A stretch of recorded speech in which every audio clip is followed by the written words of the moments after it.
Welcome to this technology demonstration. We will explore the workflow between Inventor and Generative Design within Fusion 360. Both products are part of the Autodesk Design and Manufacturing collection. In this example, the design team has been tasked to find a better and more competitive solution than the heavy gauge steel bracket that connects the spot welder to the robot arm. Because the team already are proficient in Inventor, all the modeling will be done within that application.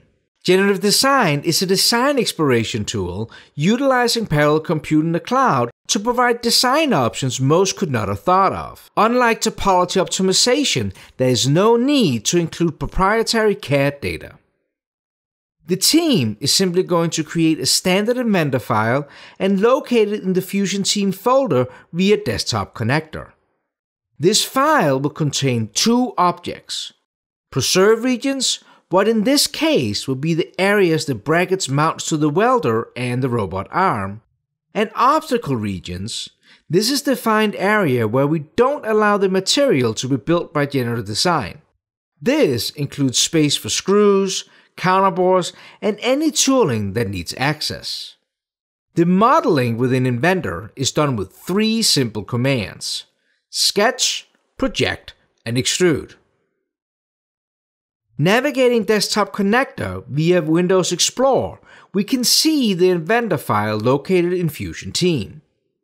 When opening Fusion 360, we see the same folder structure in the data panel, and with any CAD available in both Inventor and Fusion 360, we can bridge this workflow seamlessly. AnyCAD is a powerful tool in CAD data translation. When double-clicking on the Inventor part file inside of Fusion 360, AnyCAD opens the file without any risk of loss of data.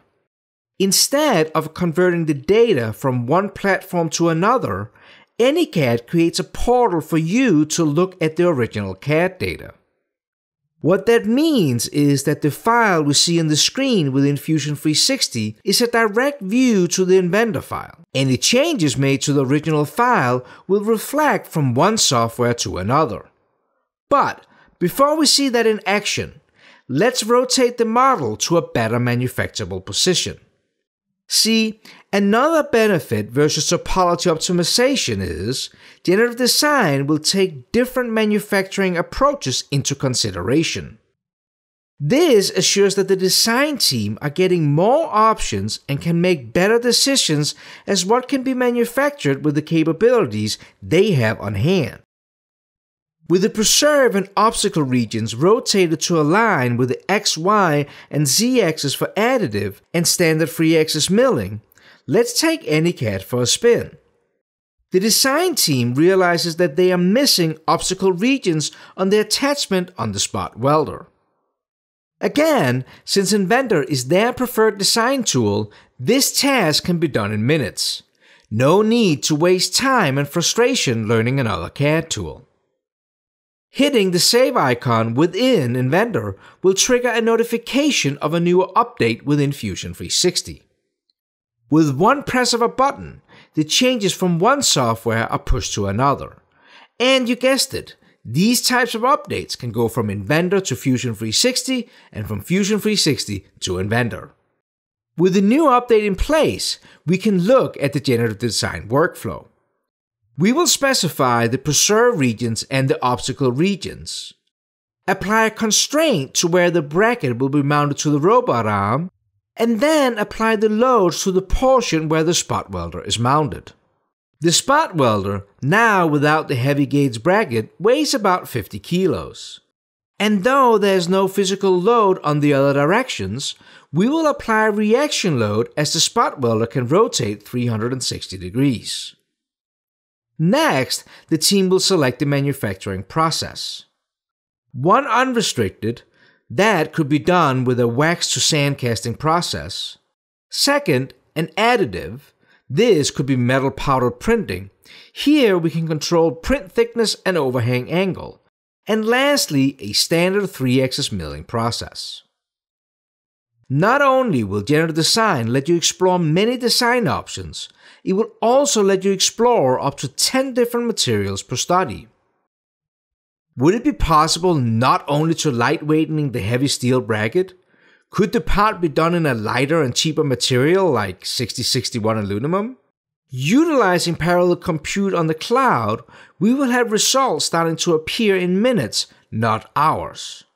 And using filtering tools, you can quickly narrow down the selection and start investigating what designs can be utilized. The unrestricted method creates an almost futuristic model.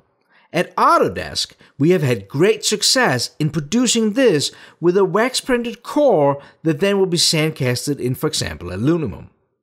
Looking at the additive version in the Z print direction, there is potential, but with the flexibility to scroll the iteration bar at the bottom, the team can guide an output closer to what they're looking for. Lastly, the subtractive version.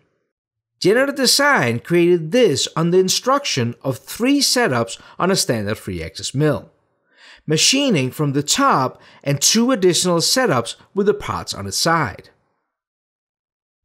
In this case, the design team wants to validate each manufacturing process within their Inventor design workspace so they can present the results to management. But before getting to that point, they decide to utilize that Generative Design creates edible solid models. Now the team can change the Generative Design output, add their knowledge and experience to make the design their own. Just as before, where AnyCAD was used to bridge the workflow from Inventor to Fusion 360, the design team can again utilize the security of AnyCAD and eliminate time wasting. Within the comfort of Inventor, they will navigate to the Fusion Team folder and using the joint command and AnyCAD to attach each version of the bracket to the robot arm, letting the team explore and validating the best design for them to move forward. In this short video, you saw the design team utilize the Autodesk Design and Manufacturing Collection, explore more design options with a better fit to their manufacturing process, spending less time getting a more competitive solution.